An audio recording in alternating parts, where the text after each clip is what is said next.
Thank you, Pastor, for pioneering us through a fiery worship. Boker Tov Lechulam B'Shem Yeshua HaMashiach. I extend my cordial welcome to everyone gathered here on this auspicious occasion. It is with a heart full of gratitude that I thank God for His exceeding downpour of wisdom in the Hebraic, Rabbinic, and Messianic studies. God has been forever faithful to fulfill His promises. Let us exalt God in His sovereignty.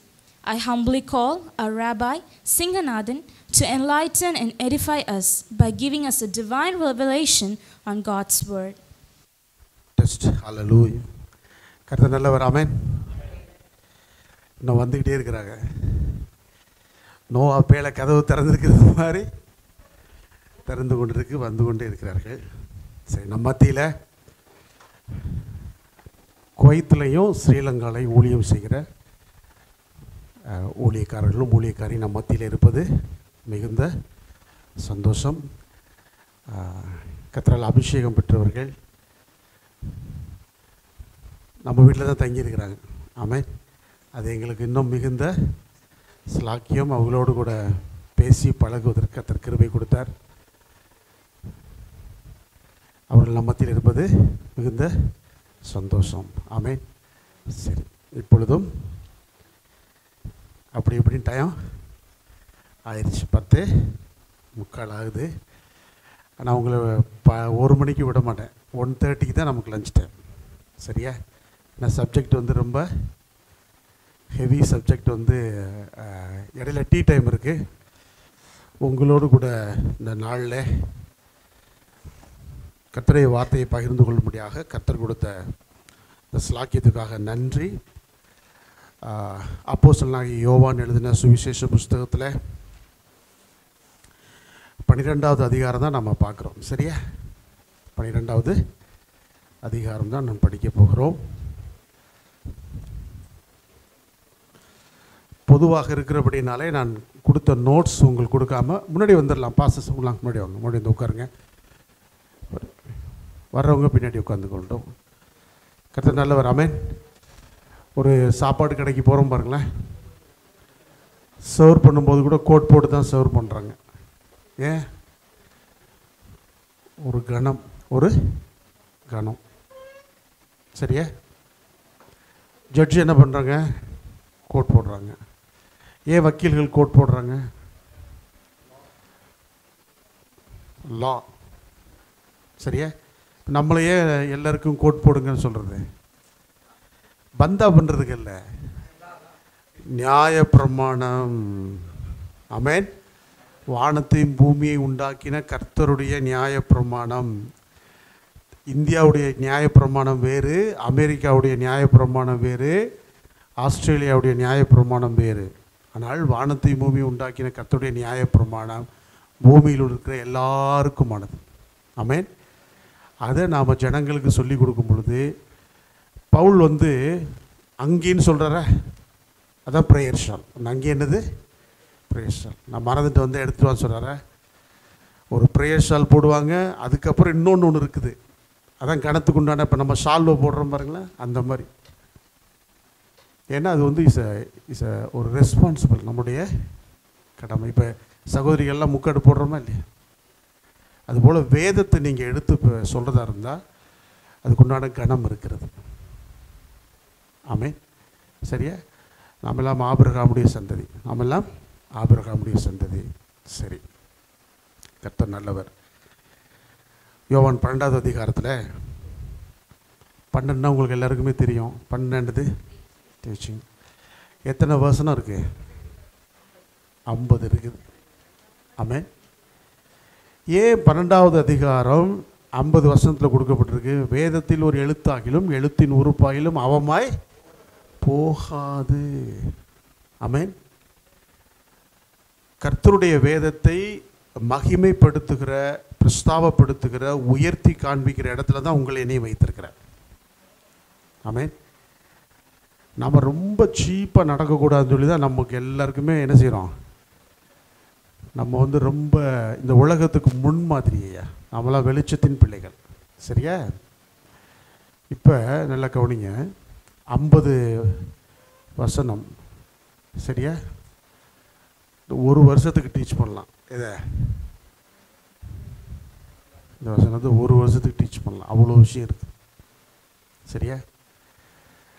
இந்த 12 எழுதி வச்சுக்கொள்ளுங்க. இது ஆண்டவராக இயேசு கிறிஸ்துவின் கடைசி வார செய்தி. இது என்னது? ஆண்டவராக இயேசு கிறிஸ்துவின் the last week. சரியா? Here we begin the record of the last week of Yeshua before his crucifixion. அதான் முதல்ல நீங்கள் போட்டுக்கணும் தலைப்பு.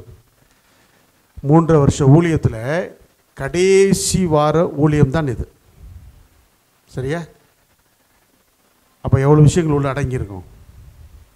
சரியா? அதை நம்ம மனதில் வைத்தா தான் இந்த காரியங்களை விளங்கி கொள்ள முடியும். சரியா? அப்போ இந்த வசனம் ஸ்டார்ட் பண்ணும்போது எப்படி ஸ்டார்ட் பண்ணுது? வாசிங்களேன். 12:1. ஆ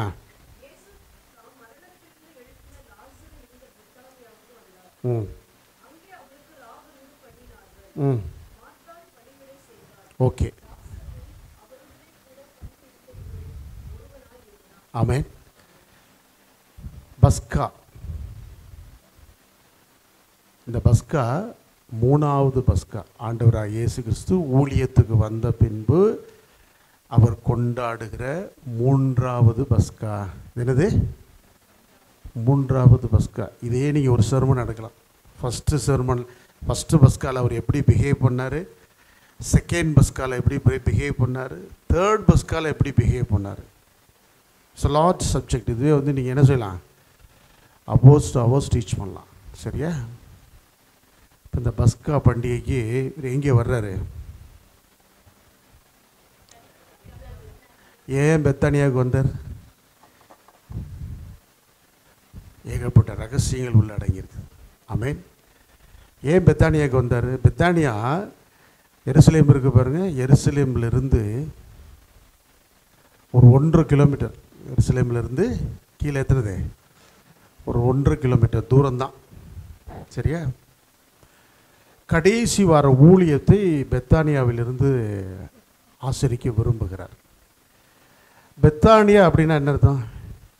பெத்னா வீடு, அணி அப்படின்னு சொன்னால் புவர்னு அர்த்தம். அணின்னு என்னது? பெத்தானியான்னு என்ன அர்த்தம்? ஏழைகளின். அவருக்கு நிறைய பேரை தெரியும். சரியா? ஏன் பெத்தானியாவுக்கு வந்தார்? சரியா? அவருக்கு நிறைய பேர் தெரியும். ஏன் பெத்தானியாவை சூஸ் பண்ணி வந்தார்?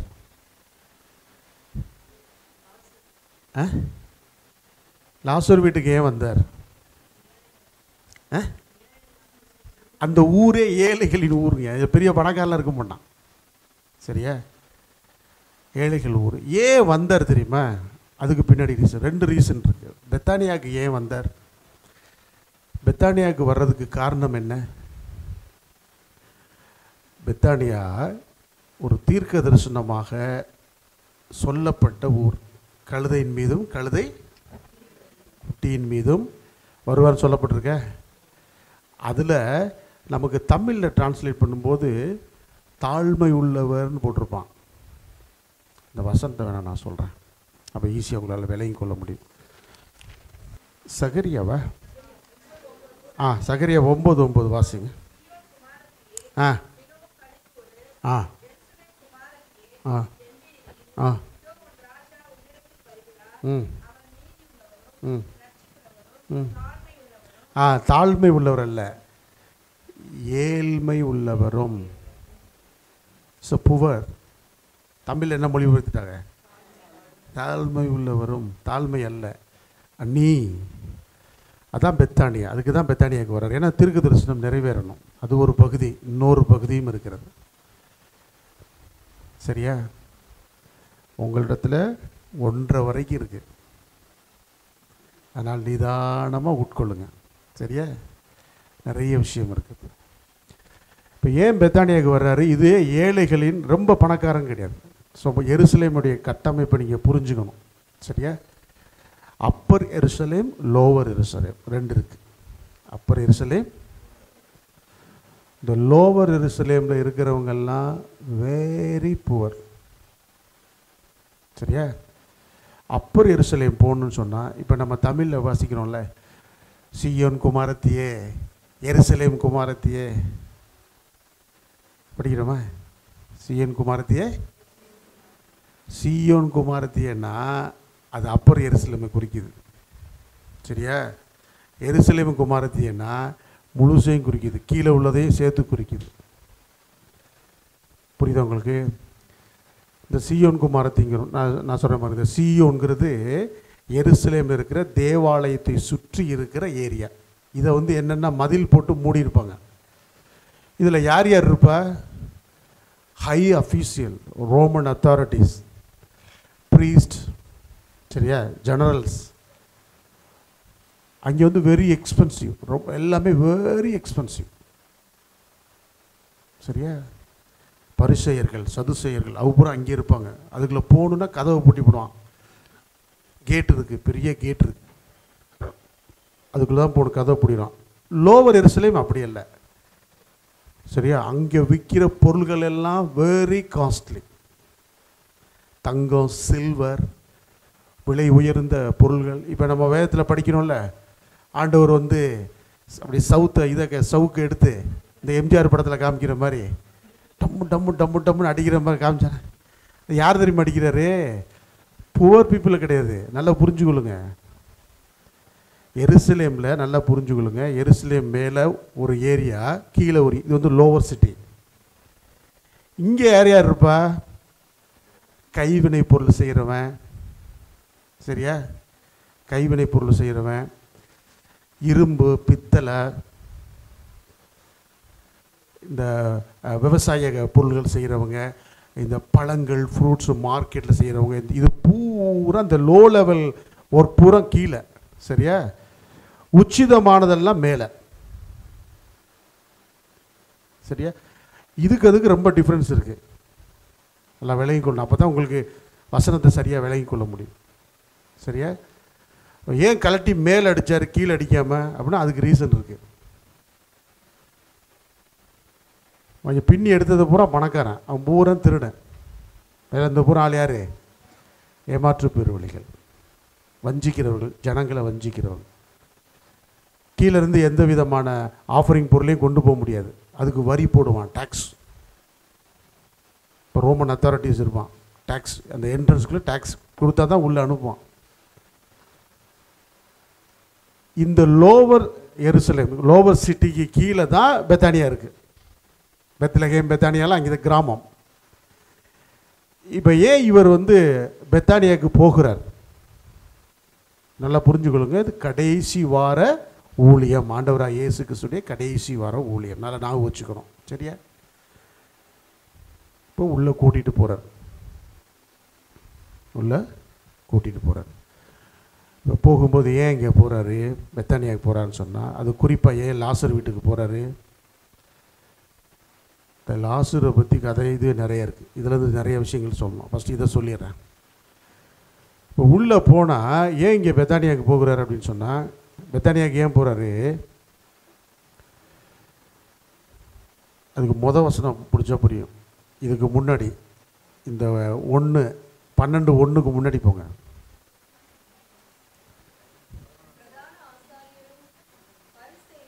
ஆ ஆ ஆ ஆ புரியுதா உங்களுக்கு? என்ன சொல்லியிருக்கிறாங்க? அவர் இருக்கிற இடத்த என்ன சொல்லணும்? அறிவிக்க வேணும். அவன் பூரா எதிர்பார்க்குறான். இவர் வந்து இவருக்கு பரிசேயர் இருக்கிறாங்க, பெரிய பணக்காரர்கள்லாம் பழக்கம் இருக்கிறாங்க. சரிம்மா உங்களுக்கு? நிறைய இருக்கிறாங்க. அதை எடுத்து அது ஒரு சப்ஜெக்டில் போயிடும். சரியா? நிறைய பேர் இருக்கிறாங்க. ஆனால் ஏன் பெத்தானியாவுக்கு வந்தார்? ஏன் லாசர் வீட்டுக்கு வந்தார்? காரணம் இருக்குது. ஆமென். ஏன் வர்றாரு? வேறு எங்கேயோ போனாலும் தேடுவான். எல்லா இடத்தையும் என்ன செய்வான்? தேடுறான். ஒருத்தர் இல்லைன்னா இன்னொருத்தர் பார்த்து சொல்லி கொடுத்துருவான். சரியா? ஏன் இங்கே வர்றாரு, லாசர் வீட்டுக்கு வர்றாரு அப்படின்னு சொன்னால், லாசரு வீட்டில் அப்பாவும் கிடையாது, அம்மாவும் கிடையாது.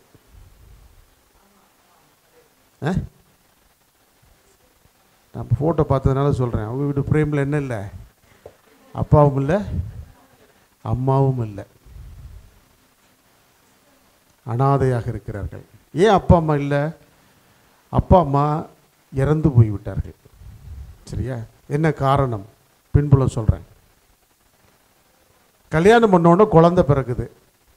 முதல் பிள்ளைக்கு பேர் என்ன? மார்த்தாள். மார்த்தாள்னா என்ன அர்த்தம் தெரியுமா? பிட்டர்னு அர்த்தம்.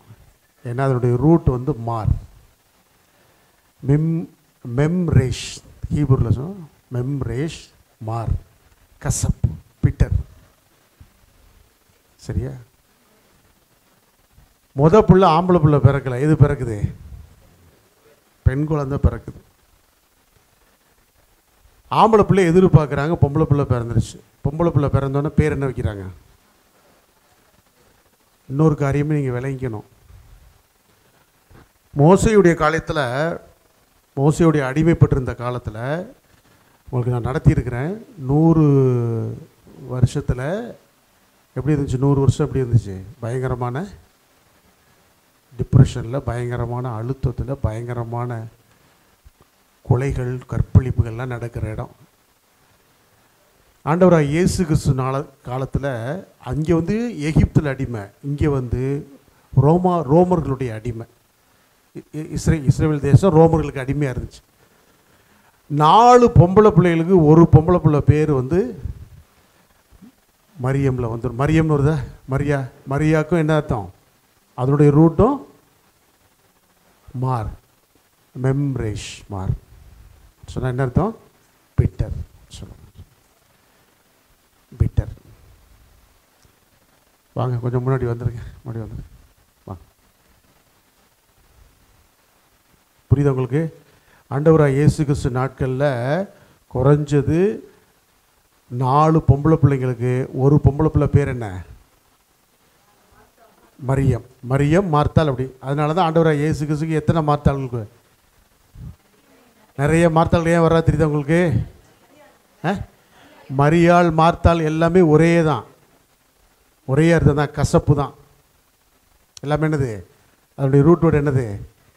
கசப்பு. ஏன்னா பொம்பளை பிள்ளைகள் பிறந்தால் அவர்கள் ரோமாபுரியர் உள்ள ஜனங்கள் வந்து அவர்கள் வந்து அதுகளை வந்து வஞ்சிக்க பார்ப்பாங்க. சரியா?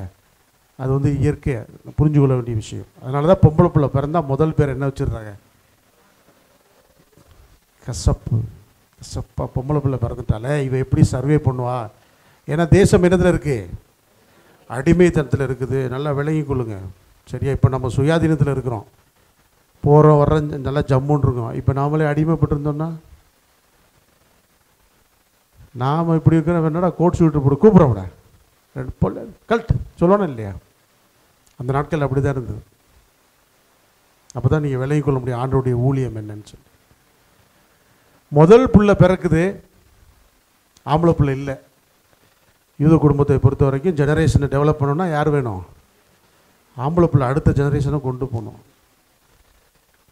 பயங்கர வேதனை, பொம்பளை பிள்ளை பிறந்துருச்சுன்னு. அதுக்கு தான் என்ன பேர் வச்சாங்க? மார்த்தாள்.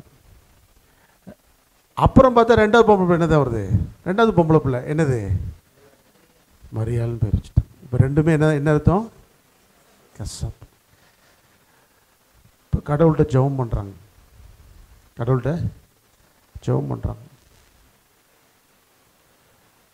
உதவி செய்யும். அடுத்த ஜெனரேஷனை கொண்டு போகிறதுக்கு ஆம்பளை பிள்ளை வேணுமே. அப்போ ஒரு ஆம்பளை பிள்ளை பிறக்குது. அவருக்கு என்ன பேர் வைக்கிறாங்க? லாசரு. லாசருன்னு என்ன அர்த்தம் ஹீப்ரூல? God is my help. God is singular. சரியா? இப்போ ஆம்பளை பிள்ளை பிறந்துட்டான், இவனுக்கு என்ன பேர் வைக்கிறாங்க? God is my help. அதுக்கு என்ன அர்த்தம்? ஏன் இதை வைக்கிறாங்க? இதுக்கு முன்னாடி 2ம் பொம்பளை பிள்ளைங்க. இப்போ கர்த்தர் ஜெபத்தை கேட்டு என்ன செய்கிறாரு? லாசருன்னு பேர் வைத்து அந்த பிள்ளைக்கு பேர் வச்சு கொஞ்ச நாளில் தாய் தகப்பன் என்ன ஆயிடுறாங்க, மரித்து போய் விடுகிறார்கள். இந்த குடும்பம் ரொம்ப கஷ்டப்படுகிற குடும்பம். சரியா? பொம்பளை பிள்ளைங்களுக்கு படிப்பறிவும் இல்லை, பணபலமும் இல்லை, சொந்தமும் இல்லைன்னா அவர்கள் எடுக்கிற தொழில் எது? விபச்சாரம். ஈஸியாக மணி கிடைக்கக்கூடிய விஷயம் என்னது? ஈஸியாக பாவத்தில். பாருங்கள், நமக்கெல்லாம் நிறைய, நான்லாம் சிங்கப்பூர் தேசத்தில் இருந்தேன் பாருங்களேன். அங்கே நிறைய பெண்கள், தாய்லாந்தில், சிங்கப்பூரில், மலேசியாவில், வியட்நாமில், எங்கேயுமே இந்த விபச்சாரங்கிறது என்னது? ஈஸியாக மணி சம்பாதிக்கக்கூடிய விஷயங்களுக்கு ஈஸியாக பெண்களுக்கு. அப்படிப்பட்ட ஒரு சமுதாயத்திலே ஒதுக்கப்பட்டு யாரும் நேசிக்காத, யாரும் அவ்வளோவா உதவி செய்யாத, வேடிக்கை மட்டும் பார்க்குற ஊரில் தான் யார் இருக்கா? இப்போ விளக்குதான் உங்களுக்கு ஏன் இங்கே போனார்னு, ஏன் இவங்களை அதிகமாக நேசிச்சார்னு புரியுதா? எவ்வளோ பேர் இருக்கிறாங்க, புரிஞ்சுக்கொள்ள முடியுதா? எவ்வளோ பேர் இருக்கிறாங்க. ஏன் இந்த வீட்டை சூஸ் பண்ணி போனார்? இப்போ காரணம் இருக்குது. 2 காரணம் சொன்னேன். ஒன்று தீர்க்க தரிசனம். பெத்தானியாவில் இருந்து தான் போகணும் அவர், அங்கே இருந்து தான் அந்த வாரத்தை அவர் ஸ்பெண்ட் பண்ணணும். சரியா? இப்போ பெத்தானியாவுக்கு வர்றார். பெத்தானியாவுக்கு வந்து என்ன செய்றாரு? இப்போ வீட்டில் சாப்பிட்றாங்க.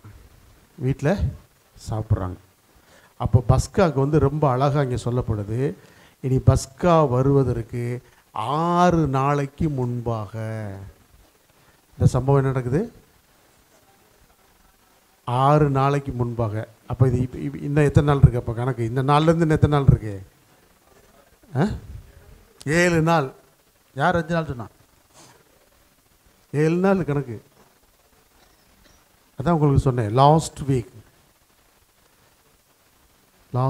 ஆண்டவருடைய கடைசி வார ஊழியம். ஆமென். இருக்கீல? இதுவரை கிளியராக புரியுதா? இப்போ உள்ளே போகிறாரு. நமக்கு சொல்லியிருக்கிறேன், யூதர்களுக்கு எப்போ டே ஸ்டார்ட் ஆகும்? ஈவினிங் தான். ஸோ இப்போ அங்கே என்ன பண்ணுறாங்க? சாப்பிட ஆரம்பிக்கிறார்கள். சரியா? அங்கே சாப்பாடுக்கு போகிறாங்க. சரியா? அப்போ மார்த்தாள் பணிவிட பண்ணுறா. மரியாள் வந்து என்ன செய்கிறா? ஒரு தைலத்தை கொண்டு வந்து கொட்டுகிறாள். அதை படிக்கிறோமா இல்லையா? சரியா? இந்த சம்பவத்தை நீங்கள் படிக்கும்போது நமக்கு பைபிள் காலையெல்லாம் சொல்லி கொடுப்பாங்க. இதே மாதிரி இன்னொரு சம்பவம் இருக்கும். அது யார் வீட்டில்? போய் சீமோன் வீட்டில். அப்போ அங்கே என்ன சொல்லுவாங்கன்னா, இது 2 ஒரே சம்பவம் தான் சொல்லுவாங்க. ஆமாவா இல்லையா? இதுவும் அதுவும் ஒரு சம்பவம், ஒரே சம்பவம் தான். ஆனால் மாற்றி எழுதிக்கிறாங்க. சரியா? அப்படி தானே கேள்விப்பட்டிருப்பீங்க.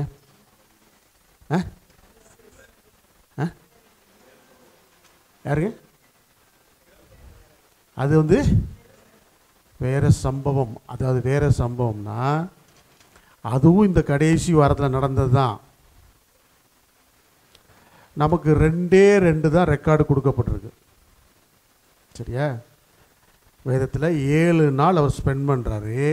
2 நாள் தான் எங்கே இருந்தார்னு சொல்லப்பட்டிருக்கு. ஆனால் 7 நாள் என்ன பண்ணார்? பெத்தானியில் தான் இருக்கார். இங்கேருந்து பெத்தானியிலேருந்து எருசலேம் போவார், திருப்பி வருவார். தேடி இருக்கார், அங்கே இருக்கார், இங்கே இருக்காருன்னு தேடி கீடி வந்து பிடிக்கலான்னு போகும்போது கீழே வந்துடுவார். இப்படி வருவார். அப்புறம் என்ன பண்ணிடுவார்?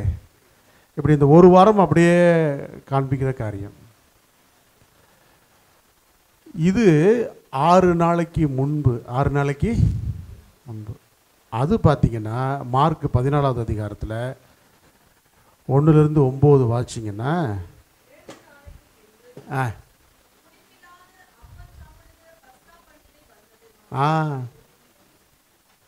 இப்போ எத்தனை நாளுக்கு அப்புறம்? இப்போ இன்னும் 2 நாள் தான் இருக்குது. 2 நாளைக்கு பின்னாடி என்ன வந்துடும்? பஸ்கா வந்துடும். அங்கே 6 நாளைக்கு பின்பு, இங்கே 2, அங்கே 6, 2 6 கணக்குப்படி பார்த்தா 26. இது 2, அது 6. நான் சொன்ன பாருங்களேன், வேதத்தில் ஒரு எழுத்து உறுப்பு கூட மீனிங் இல்லாமல் இருக்குது. நமக்கு வேணால் தெரியாமல் இருக்கலாம், நிறைய டெப்த் மீனிங் உள்ள இருக்கு. சரியா? இப்போ இது 2 குறித்து நீங்கள் கொஞ்சம் ஆழமாக அதை கொஞ்சம் விலாவரிய படிங்க. இல்லை நிறைய விஷயங்கள் உள்ள ரகசியங்கள் இருக்கிறது. ஆமென். இப்போ ஆண்டவர் தான் சித்தத்தின்படி செய்யலை. தம்மை குறித்து என்னெல்லாம் எழுதி இருக்குதோ அந்த சித்தத்தின்படி தான் அதை நடத்திக்கிட்டே வர்றார். சரியா? பிதாவின் சித்தத்தின்படி என்ன செய்கிறாரு? செஞ்சிட்டே வர்றார் ஒழிய அவருடைய சித்தத்தை அவர் என்ன செய்யலை? செய்யலை.